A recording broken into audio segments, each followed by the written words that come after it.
Hi, my name is PK and welcome to இயற்கை மொழி.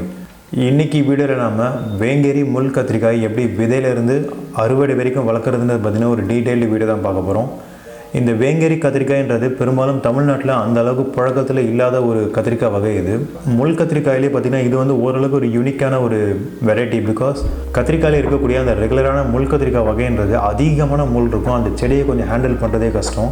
என்னுடைய ஒன் ஆஃப் த ப்ரீவியஸ் வீடியோவில் அந்த முள் கத்திரிக்காய் எப்படி வளர்க்குறதுன்னு பார்த்தீங்கன்னா வீடியோ கொடுத்துருப்பேன். அதை பார்த்தவங்களுக்கு தெரிஞ்சிருக்கும் அந்த செடியில் எந்த அளவுக்கு முள் இருக்கும். அந்த செடியோட கிளைகள், அடித்தண்டு, இலை, அப்புறமா அந்த பூ கிட்டத்தட்ட எல்லாத்துலேயுமே அந்த முள் வந்து நிறைஞ்சிருக்கும். பட் ஆனால் வேங்கேரி முள் கத்திரிக்காய் வகையில் வந்து அந்தளவுக்கு முள் இருக்காது, ரொம்ப கம்மியாக தான் இருக்கும். அந்த செடி ஹேண்டில் பண்ணுறதும் ஈஸி. பட் ஆனால் நான் பர்சனலாக அந்த செடி வளர்க்குறப்போ I faced certain amount of issues. அது என்னென்னன்றதை ஒன்று டீட்டெயில்டாக இந்த வீடியோவில் பார்க்க. இந்த சேனல் இதான் நீங்கள் பார்க்குற ஃபர்ஸ்ட் வீடியோ வந்தால் என்னுடைய பேர் PK அண்ட் இந்த நேச்சர் லாங்குவேஜில் நீங்கள் முழுக்க கார்டனிங் பற்றி தான் பார்ப்பீங்க. ஒரு செடி எப்படி நம்ம விதையிலேருந்து வளர்க்குறது, அண்ட் கார்டனிங் டிப்ஸ், ஒரு கார்டன் எப்படி ப்ராப்பராக மெயின்டைன் பண்ணுறது, நம்ம வீட்டில் கிடைக்கக்கூடிய பொருட்கள் வச்சு கார்டன் எப்படி என்ஹான்ஸ் பண்ணலாம், இந்த மாதிரியான நிறைய வீடியோஸ் வந்து நான் கன்சிஸ்டன்டாக போஸ்ட் பண்ணிட்டே இருக்கேன். Let's stay connected. அண்ட் இந்த வீடியோவை நம்ம விதைப்பிலிருந்து ஆரம்பிக்கலாம். இந்த செடி வந்து ஒரு லாங் ப்ராசஸ். கிட்டத்தட்ட நான் போன வருஷம் ஆரம்பித்த விதை எடுத்து இவ்வளோ நாள் ஆச்சுன்னு கேட்டால் நான் இவ்வளோ நாள் டைம் எடுத்துக்கிட்டேன். ஏன்னா இந்த செடியை நான் அப்சர்வ் பண்ணுறதுக்கு எனக்கு ரொம்ப நாள் ஆச்சு. ஏன்னா எனக்கு வந்து ஒரு சின்ன குழப்பங்கள் ஏற்பட்டுச்சு இதை வளர்க்குறப்போ. அது என்னென்னன்றதை பார்க்கலாம். ஃபர்ஸ்ட் வந்து விதைகள் விதைச்சிடலாம். இந்த விதைகள் வந்து நான் சீட் டு பிளான்ட் அப்படின்ற ஒரு ஆன்லைன் வெப்சைட்லேருந்து அந்த விதைகள் வாங்கினேன். அந்த ஆன்லைன் வெப்சைட்லேருந்து நம்ம விதைகள் நம்பி வாங்கலாமா வேண்டாமான்றதை பற்றி நான் வீடியோ கொடுத்துருக்கேன். பர்டிகுலர்லி இந்த சீட் டு பிளான்ட். ஏன்னா இந்த சீட் டு பிளான்ட்ன்ற வெப்சைட் வந்து ஒரு தமிழ்நாட்டை சேர்ந்த ஒரு வெப்சைட் இது. அண்ட் அந்த வீடியோட லிங்கை நான் கொடுக்குறேன், வேணுன்றவங்க பார்த்துக்கோங்க. விதைகள் விதைப்புன்றது ஒரு ஈஸியான ப்ராசஸ் தான். ஒரு பங்கு மண்புழு வரும், 2 பங்கு தேங்காய் எண்ணெய் கழிவு, ஒரு கொஞ்சமாக வேப்பம் புண்ணாக்கு, இதெல்லாம் சேர்த்து ஒரு விதை கலவை ரெடி பண்ணிவிட்டு இந்த மாதிரி ஒரு விதை தட்டிலையோ கப்லையோ நீங்கள் விதை விதைச்சிட்டு அந்த மண்ணை வந்து ஈரப்பதமாக மட்டும் நீங்கள் மெயின்டைன் பண்ண போதும். வேறு எதுவும் நீங்கள் ப்ரிசர்வ் பண்ணணுன்ற அவசியம் கிடையாது. ஒரு நிழல் பாங்கான பகுதியில் வச்சிங்கனாலே கத்திரிக்காய் வகைகள்ன்றது குறிப்பாக ஒரு 10லேருந்து 12 நாட்களே முளைக்க ஆரம்பிச்சிடும். குறிப்பாக இந்த கத்திரிக்காய் அப்புறம் மிளகாய் வகைகள்லாம் பார்த்தீங்கன்னா எப்பவுமே அந்த விதைகள் முளைச்சி வரதுக்கு அதுக்கான டைம் வந்து எடுக்க தான் செய்யும். ஸோ பொறுமையாக வெயிட் பண்ணுங்கள். விதைகள் விதைச்சதுலேருந்து 12 நாள் கழிச்சிருக்க அப்டேட்ன்றது இதுதான். ஸோ இந்த பீரியடுன்றது ஒரு க்ரூஷியலான பீரியட். அந்த நாற்றை வந்து நம்ம ரொம்ப பாதுகாப்பாக கொண்டு வரணும். ஏன்னா அந்த மண்ணில் வந்து ரொம்ப அதிகமாக ஈரப்பதம் இருந்ததுன்னா அந்த நாற்றோட தண்டுன்றது சீக்கிரம் அழுகி போயிடும். ஏன்னா அந்த ஈரத்தில் அப்படி இருந்து நீங்கள் தண்ணியை விடாமல் அந்த மண்ணை காய விட்டிங்கனாலும் அந்த வேறுன்றது சுத்தமாக தண்ணி இல்லாமல் வறண்டு போயிடும். ஒரு கன்சிஸ்டன்ட் மாய்ஸ்சர் லெவல் மெயின்டைன் பண்ணுறது ரொம்ப இம்பார்ட்டன்ட். நீங்கள் குறிப்பாக ஒரு சீட்லிங்கை டெவலப் பண்ணி கொண்டு வரப்போ. இப்போ அடுத்ததாக 20 நாள் விதை விதைச்சதுலேருந்து 20 நாள் கழிச்சிருக்க அப்டேட் இதுதான். இப்போ அடுத்ததாக நம்ம ப்ரிக்கிங் அப்படின்ற ஒரு முக்கியமான ப்ராசஸ் பற்றி பார்க்க போகிறோம். இது வந்து பெரும்பாலும் யாரும் ஃபாலோ பண்ணுறது கிடையாது. பட் ஆனால் நான் என்னோடய எல்லா காய்கறி செடிகள், குறிப்பாக நான் விதைத்தட்டில் ஆரம்பிக்கிற காய்கறி செடிகள் பெரும்பாலுமான விஷயங்களுக்கு இந்த ப்ரிக்கிங் ப்ராசஸை நான் பயன்படுத்துவேன். அதுக்கான ரீசன் என்னென்னா, இப்போ பர்சனல் என்னோட மாடி தோட்டம்ன்றது ஒரு ஓப்பன் ஸ்பேஸில் இருக்கும். அதாவது நான் அந்த க்ரீன் நெட்டோ இல்லை அந்த ஷேட் நெட் அந்த மாதிரி நான் எதுவுமே போட மாட்டேன். கம்ப்ளீட்டாக ஓப்பனாக இருக்கும். வெயில் அடிச்சுன்னா உச்சக்கட்டத்தில் வெயில் அடிக்கும். So in order to save my seedlings நான் அதை இந்த மாதிரி ஒரு ப்ராசஸில் கொண்டு போவேன்.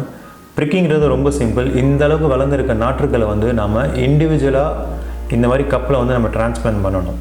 ஒன்ஸ் டிரான்ஸ்பிளான்ட் பண்ணதுக்கப்புறமா அது அந்த கப்பிலேயே சில நாட்களுக்கு வந்து அது வளர்ந்து வரணும், நல்லா மெச்சூராக வளர்ந்து வரைக்கும். So what are the key benefits we are going to attain by following this process? It's quite simple. நமக்கு எந்த நாற்று ரொம்ப செழிப்பாக வளரும்ன்றது இதை பார்த்தாலே நமக்கு தெரிஞ்சிடும்.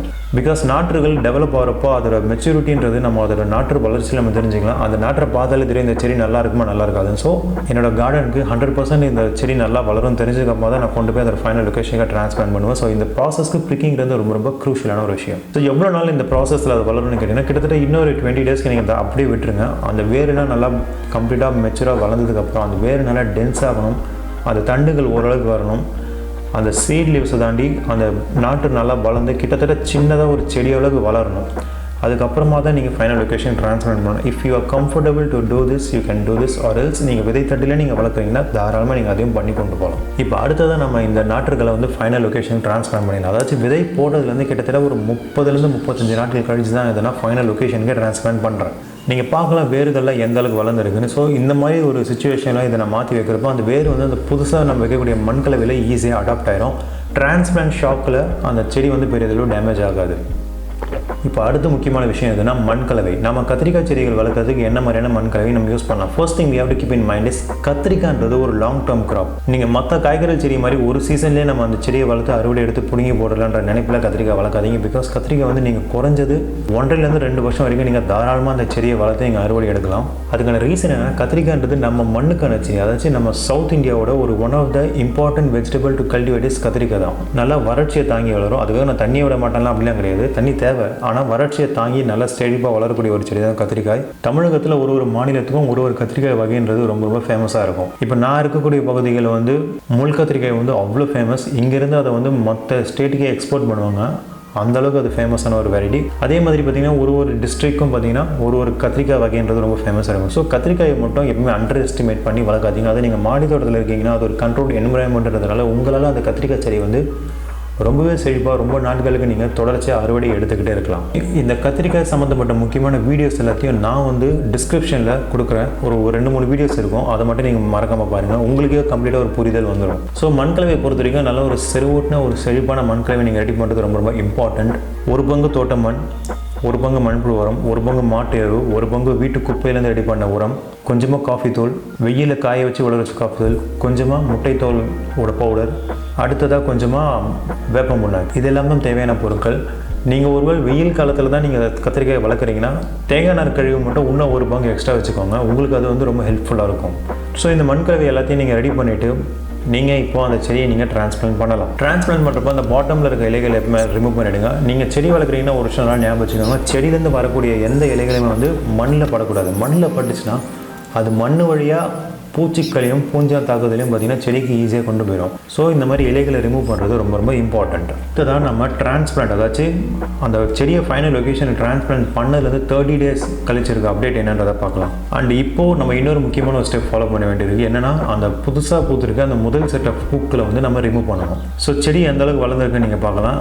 இதில் வந்து பூத்திருக்க எல்லா பூக்களையும் நம்ம வெட்டணும். அதுக்கான காரணம் என்னென்னா, எப்போவுமே கத்திரிக்காய் வந்து கொஞ்சம் ஏர்லியராகவே கொஞ்சம் பூக்களை போது காய்க்க ஆரம்பிச்சிடும். ஒன்ஸ் காய் வர ஆரம்பிச்சதுக்கப்புறமா அந்த செடி வந்து அந்த காய்க்கு தான் தேவையான அதிகபட்சமான சத்துக்களை வந்து கொடுத்துக்கிட்டே இருக்கும். செடி வந்து அந்தளவு வளராது. So what we have to do is அந்த ஃபர்ஸ்ட்டு பூக்கிற பூக்களை வந்து எப்போயும் நம்ம வெட்டி எடுத்துடணும். இதனால் என்ன ஆகும்னு பார்த்தீங்கன்னா, செடி வந்து இன்னும் அதிகம் உயரமாகவும் நல்லா அடர்த்தியாகவும் வளர்ந்து வரும். அதுக்கப்புறம் பார்த்திங்கன்னா அந்த அதிகமான கிளைகள் இருக்கிறதுனால அந்த செடி வந்து அதிகமான மொட்டுக்கள் வச்சுட்டு அதிகமான கத்திரிக்காய் காய்க்கிறதுக்கு நிறையவே வாய்ப்பு இருக்குது. இந்த ஸ்டெப்பை மட்டும் நீங்கள் கத்திரிக்காய் வளர்க்குறப்போ ஃபாலோ பண்ணி பாருங்கள், உங்களுக்கே வந்து ரொம்ப ரொம்ப ஈஸியாக புரியும். அண்ட் ஆல்சோ கத்திரிக்காய் வளர அது அடியில் இருக்க இலைகளெல்லாம் ரிமூவ் பண்ணிடுங்க. ஏன்னா அந்த இலைகள் பழசான இலைகள், பழசாக ஆகியிருக்கக்கூடிய இலைகளில் தான் அதிகமான பூச்சி தாக்குதல் வரும். இப்போ நீங்கள் பார்க்குற மாதிரி இது வந்து ரொம்ப ரொம்ப அடிப்படையான பூச்சி தாக்குதல். கத்திரிக்காய் வந்து இதை விட அதிகமான பூச்சி தாக்குதல் வரும். அதே நம்ம பொறுமையாக பார்க்கலாம். இப்போ டிரான்ஸ்பிளான்ட் பண்ணதுலேருந்து, அதாவது ஃபைனல் லொக்கேஷனுக்கு டிரான்ஸ்பிளான்ட் பண்ணதுலேருந்து 60 நாட்கள் கழிச்சிருக்க அப்டேட் என்னன்றதை போய் பார்க்கலாம். ஸோ கத்திரிக்காயில் இப்போ தான் வளர ஆரம்பிச்சிருக்கு. இந்த கத்திரிக்காய் வகைன்றது கிட்டத்தட்ட அந்த நீட்டமான கத்திரிக்காய் மாதிரி தான் இருக்கும் பார்க்குறதுக்கு. இந்த மாதிரி நேரத்தில் நீங்கள் செடிக்கு உரம் கொடுக்குறது தான் கொடுக்கலாம். உரத்தை பொறுத்த வரைக்கும் ரொம்ப ரொம்ப சிம்பிளாக வச்சுக்கோங்க. ரொம்ப அதிகமான உரத்தள்ளி கொட்டிடாதீங்க. எப்பவுமே அதிகமான உரம் கொடுக்குறதுனால செடிக்கு நன்மை மட்டும் நடக்கவே நடக்காது. அதுக்கு வந்து அப்படியே ரிவர்ஸில் தான் நடக்கும். எப்போவுமே ஒரு கையளவுக்கு மண்புழு உரம் ஒரு செடிக்கு நீங்கள் கொடுத்தாலே போதும். அது வந்து ஒரு 15 நாளைக்கு ஒரு டைம் மட்டும் கொடுங்க. பெரும்பாலும் கத்திரிக்காய் வளர்க்குறப்போ ஏதாச்சும் ஒரு பாயிண்டில் பிரச்சனை ஆரம்பிக்கும். எனக்கு இந்த இடத்துல தான் பிரச்சனை ஆரம்பிச்சது. என்னடா பார்க்க செடி நல்லா தானே இருக்குது, நல்லா காய்ச்சிருக்கேன்னு நீங்கள் நினைக்கலாம். எஸ், இது வரைக்கும் எல்லாம் நல்லா தான் போச்சு. இதுக்கப்புறம் தான் ப்ராப்ளம் ஆரம்பிச்சது. என்னென்னா, இந்த கத்திரிக்காய் பற்றி நான் வளர்க்குறதுக்கு முன்னாடி நான் பண்ண ரிசர்ச்சில் வந்து இந்த கத்திரிக்காய் வந்து நல்லா நீட்டமாக ஒரு கைண்ட் ஆஃப் ஒரு பார்க்க நல்லா தான் இருந்தது அது. ஆனால் நான் வளர்க்குறப்ப என்னாச்சுன்னா, அது நீட்டமாக வளர்கிறதுக்கு ஒரு ஸ்டேஜுக்கு மேலே வந்து கத்திரிக்காய் முத்த ஆரம்பிச்சிருச்சு. ஆக்சுவலி இப்போ நீங்கள் பார்க்குறது வந்து முதல்ல காய்ச்ச காயெல்லாம் கிடையாது. கிட்டத்தட்ட இது 3வது டைம் இதில் காய் காய்ச்சிருக்கு. ஃபர்ஸ்ட் டைம் காய் காய்ச்சது கொஞ்ச நாட்களே வந்து அது முத்திருச்சு. ஸோ மொத்தத்தையும் கட் பண்ணி நான் அப்புறப்படுத்திட்டேன். செகண்ட் டைம் இதே மாதிரி காய்ச்சது, நல்லா வளர்ந்துட்டு வந்தது. ஓரளவுக்கு நீட்டமானதுக்கப்புறமா உடனே பார்த்திங்கன்னா முத்த ஆரம்பிச்சிருச்சு. கத்திரிக்காய் பொறுத்த வரைக்கும் ஒரு காய் முத்திருச்சுனாலே அதுக்கு அடுத்தடுத்து இருக்கக்கூடிய எல்லா கத்திரிக்காயும் பார்த்திங்கன்னா டக்குன்னு முத்திரும். அந்த கத்திரிக்காய் வந்து சின்னதாக இருந்தாலும் சரி. ஸோ எனக்கு இதில் ஒரு சின்ன டவுட் இருந்தது. ஸோ இதனாலே நான் என்ன பண்ணேன்னா, அந்த முதல் அறுவடை நான் கட் பண்ணி எடுத்த உடனே பார்த்திங்கன்னா புதுசாக விதை போட்டு அந்த செடியை நான் வளர்க்க ஆரம்பிச்சிட்டேன். கிட்டத்தட்ட ஒரு 45 நாட்கள் கழித்து பார்த்திங்கன்னா அந்த செடியும் ஓரளவுக்கு நல்லா வளர்ந்துருச்சு. அந்த சைட் பை சைட் நான் இந்த செடியை நான் அப்சர்வ் பண்ணிட்டு இருந்தேன். எனக்கு இதை அப்சர்வ் பண்ணுறப்போ தான் எனக்கு புரிஞ்சுது, இது கத்திரிக்காய் செடியில் ப்ராப்ளமா இல்லை இந்த கத்திரிக்காய் வெரைட்டியே இப்படி தானான்றது எனக்கு தெரியல. ஏன்னா வேங்கரி கத்திரிக்காய் இந்த முள் வெரைட்டி வந்து இப்படி தான் வளருமான்ற டவுட்டும் எனக்கு இருந்தது. சரி ஓகே, இந்த புதுச்செடி இது ரெண்டுத்தையும் கம்பேர் பண்ணி நம்ம வளர்த்து பார்க்கலாம் அப்படின்ற ஒரு மைண்ட் செட்டுக்கு நான் வந்துட்டேன். இதனால தான் எனக்கு ரொம்ப அதிகமாக டைம் ஆச்சு இந்த ஒரு வீடியோ கவர் பண்ணுறதுக்கு. இது வந்து அந்த புதுச்செடிகளில் 2வது செட் ஆஃப் பூக்கள். ஏன்னா முதல் பூத்த பூக்கள் எல்லாத்தையும் நான் வெட்டி எடுத்தேன். இது வந்து 2வதாக பூத்த பூக்கள். இது இப்போ நீங்கள் பார்க்குறீங்களே, இதுதான் அந்த பிரச்சனை. கத்திரிக்காய் வளரும், இந்த மாதிரி முற்றி போயிட்டு கருகிடும். இதே தான் கண்டினியூஸாக ரொட்டேஷனாக நடந்துகிட்டே இருந்தது. ஒரு பாயிண்ட்டுக்கு மேலே நான் தெளிவாக புரிஞ்சுக்கிட்டேன், இது இந்த செடியில் தான் பிரச்சனையே தவிர கத்திரிக்காயில் எதுவும் பெருசாக பிரச்சனை இருக்க மாதிரி எனக்கு தெரியல. ஸோ இந்த செடி வந்து நான் இப்படியே விட்டுடலான்னு இருக்கேன். இது என்ன தான் ஆகுதுன்றதை பார்த்துட்டு கடைசி அந்த செடி அப்ரூவ் படுத்துறேன். ஏன்னா அந்த செடி அப்ரூவ் படுத்துறதுன்றது நான் ஃபஸ்ட்டே எடுத்த முடிவு தான். பட் ஆனால் ஓகே, ஒரு புரிதல் நம்ம இந்த செடி என்ன தான் நடக்குதுன்னு பார்க்கலாமே அப்படின்றதுக்காக இந்த செடி நான் அப்படியே வச்சுருக்கேன். கத்திரிக்காய் செடி வளர்க்குறப்போ இந்த மாதிரியும் ஒரு இஷ்யூ வருன்றதையும் என்னால் வீடியோவில் ப்ரெசென்ட் பண்ண முடியும். அதுவும் ஒரு முக்கியமான காரணம். கிட்டத்தட்ட இந்த அளவுக்கு இந்த கத்திரிக்காய் வளரும், வளர்ந்த உடனே முத்திரும். இந்த சைஸுன்றது ஓகே தான். பட் ஆனால் அறுவடைக்கு கொஞ்சம் டைம் இருந்தாலும் கூட அந்த டைம் கூட கிடைக்காம இந்த காய் ஏன் இவ்வளோ சீக்கிரம் முத்தி போகுதுன்றது தான் எனக்கு கரெக்டாக புரியலை. இது வந்து நான் 2வதாக வளர்த்த செடியோடைய காய், அதில் காய்ச்சிருக்க கத்திரிக்காய்கள் பாருங்கள் எவ்வளோ அழகாக இருக்குது இதுன்னு. இப்போ வந்து நம்ம 4வது அப்டேட்டை பார்த்துடலாம். நான் வந்து கிட்டத்தட்ட அதில் ஓரளவுக்கு அறுவடை எடுத்துட்டேன் அந்த புதுசாக காய்ச்ச செடிகளில். கத்திரிக்காய் வந்து ஓரளவுக்கு நல்லா தான் இருந்தது டேஸ்ட். ஆனால் நம்ம அந்த முள் கத்திரிக்காய் அளவுக்கு ருசி இல்லைனாலும் இதோட ருசியும் பார்த்திங்கன்னா நல்லா தான் இருந்தது. இது வந்து ஒரு லைட்டான ஒரு கசப்பு தன்மை இருக்குது. அந்த கத்திரிக்காயோட இயல்பு அதுதான் போல். எனக்கு பர்சனலாக இந்த கத்திரிக்காய் வகைன்றது கொஞ்சம் பிடிச்சிருந்தது. ரீசன் என்னென்னா, மற்ற கத்திரிக்காய் கம்பேர் பண்ணுறப்ப இதை வளர்க்குறது வந்து அவ்வளோ ஒன்றும் கஷ்டமாக இல்லை. ஸோ நான் என்ன டிசைட் பண்ணேன்னா, இந்த புதுசாக காய்ச்சிருக்க அந்த கத்திரிக்காய்கள், அதாச்சும் நான் 2வது செடியிலேருந்து அறுவடை எடுக்கிறதுக்கு பதிலாக பேசாமல் அதை வந்து விதைக்க விட்டுடலாமே அப்படின்னு ஒரு ஐடியா தோணுச்சு. ஸோ அறுவடையை நான் அப்படியே அப்ரப்டாக கட் பண்ணிட்டு நல்லா செழிப்பாக இருக்க ஏதாச்சும் ஒரு கத்திரிக்காயை மட்டும் நான் சூஸ் பண்ணிவிட்டு மற்ற கத்திரிக்காயெல்லாம் வெட்டி அப்ரூவ் படுத்திட்டு அதை வந்து அப்படின்னா விதைக்கு விட்டுடலான்னு ஒரு மைண்ட் செட்டுக்கு நான் வந்தாச்சு. இதுதான் அந்த பழைய செடி. அந்த பழைய செடியோட நிலைமை என்னென்னு பாருங்கள். அண்ட் இதுதான் இந்த செடியில் நான் எடுக்கிற கடைசி வீடியோ. இந்த வீடியோ முடிச்சா அந்த செடியை நான் கட் பண்ணி தூக்கி போட்டேன். இப்போ அடுத்ததான் நம்ம லாஸ்ட் அப்டேட் மட்டும் பார்த்துடலாம். இப்போ நீங்கள் பார்க்கலாம் கத்திரிக்காயில் எந்த அளவுக்கு நல்லா முத்தி வளர்ந்துட்டு இருக்குன்னு.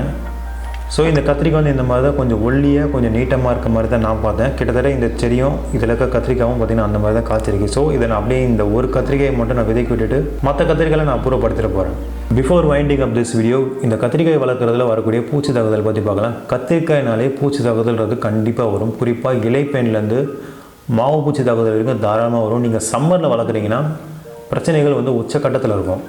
இப்போ இருக்கிற ஆடிப்பட்டம், ஏன்னா ஆடிப்பட்டம்னு ஆரம்பித்த மாதிரி எனக்கு தெரியல. ஸோ ஆடிப்பட்டம் ஒருவேளை நல்லா ஆரம்பிச்சதுன்னா நீங்கள் இப்போ கூட நீங்கள் விதைகள் போட்டு இந்த கத்திரிக்காய் வகையில் நீங்கள் எதை வந்து நீங்கள் தாராளமாக வளர்த்து பாருங்கள். மழைக்காலங்களில் பெருசாக வந்து அந்த கத்திரிக்காய் பூச்சி தாக்குதல்லாம் வராது. நீங்கள் சம்மரில் ஆரம்பிக்கிறீங்கன்னா நீங்கள் குறிப்பாக கவனிக்க வேண்டிய விஷயம், அந்த பூக்கள் வச்ச உடனே நீங்கள் அந்த கத்திரிக்காய் வந்து நீங்கள் அந்த செடியை வந்து ரொம்ப க்ளோஸாக அப்சர்வ் பண்ணுங்கள். இலைகள் கடியில் ஏதாச்சும் இலைப்பேன் இருக்கா இல்லை மாவு பூச்சி தாக்குதல் இருக்கான்னு பார்த்துட்டு ஒருவேளை இருந்ததுன்னா பிகினிங் ஸ்டேஜ்லேருந்து அதுக்கு வந்து அந்த பஞ்சகாவியம் அந்த மாதிரியான விஷயங்கள்லாம் கொடுத்துட்டு வளர்த்துட்டு வந்தீங்கன்னா அந்த செடியில் பெருசாக பூச்சி தாக்கல் இருக்காது. ஒருவேளை இருந்தாலும் வேப்பெண்ணெய் கரைசல் நீங்கள் ரெகுலராக ஸ்ப்ரே பண்ணிங்கன்னா ஈவினிங் டைமில் அதுவும் அதை தாராளமாக கண்ட்ரோல் பண்ணும். I think that's it for this video. இன்றைக்கி வீடியோவில் வேங்கேரி முள் கத்திரிக்காய் எப்படி நம்ம விதையிலேருந்து அறுவடை வரைக்கும் வளர்க்கலாம். அண்ட் இதில் நம்ம ஃபாலோ பண்ணக்கூடிய முக்கியமான விஷயங்கள், மண் கலவை, இந்த செடியில் வரக்கூடிய மேஜரான பிரச்சனைகள் என்னென்னன்றதை ஒன்றா பார்த்துட்டோம். I hope this video is informative. And இதை வந்து உங்களோட மாடித்தோட நண்பர்களுக்கு அண்ட் இந்த வீடியோ தேவைப்படுறவங்களுக்கு தாராளமாக நீங்கள் ஷேர் பண்ணலாம் if you find it informative. நம்ம அடுத்ததாக இன்னொரு இன்ட்ரெஸ்டிங்கான வீடியோவில் பார்க்கலாம். Let's stay connected to create a better environment and thank you bye PK.